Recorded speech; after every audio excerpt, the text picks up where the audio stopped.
Programang ito ay rated SPG. Striktong patnubay at gabay ng magulang ang kailangan. Maaaring may masiselang tema, lengguwahe, karahasan, sexual, horror o droga na hindi angkop sa mga bata.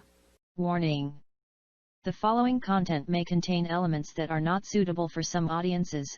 Viewer discretion is advised. Lunatic Asylum.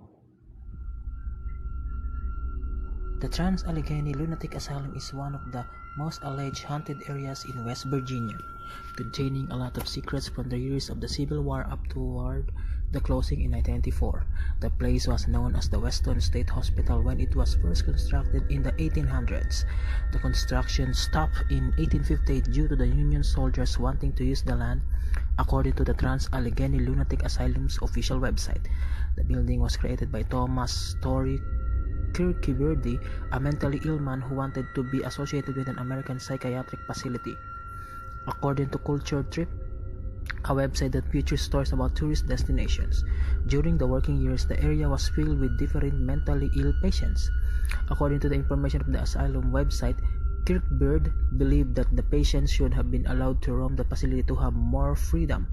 He believed that letting them roam would help them be cured of their illness. The place was able to contain 250 people on their own comfortable rooms. In 1863, tragedy struck the hospital due to an increase in mental health diagnoses. The hospital was overrun with 500 more patients with different problems. The hospital could hardly keep up with the patients. Conditions started to decline rapidly. According to the website allthat'sinteresting.com, patients were crammed together with 4 to 5 in one small room that could only fit one person. By 1938, the asylum was 6 times over capacity. The patients were running wild and they were out of control. They hardly had anywhere to keep any more patients. The food supply were running low. The conditions were declining rapidly. At the peak of the 1950s, the hospital contained 2,600 patients. According to the asylum website, the patients were sleeping on the floor and in freezing rooms with no furniture or heat. The windows were covered in grime and mold. The wallpaper was peeling off from decay. It was 10 times over capacity. During this era, the place was beginning on experimental lobotomies. The place performed over 4,000 lobotomies, which left some healthy patients with brain damage and hemorrhage, according to the horrifying history of the Trans-Allegheny Lunatic Asylum on.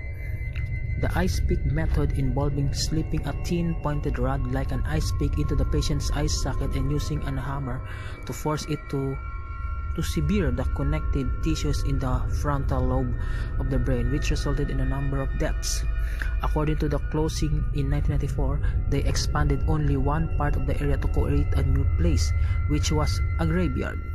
Since 2007, the owners decided to do day tours to tell the history behind it and do paranormal tours to see if any ghosts decided to roam. The asylum has gotten more recognition and popularity since the closing.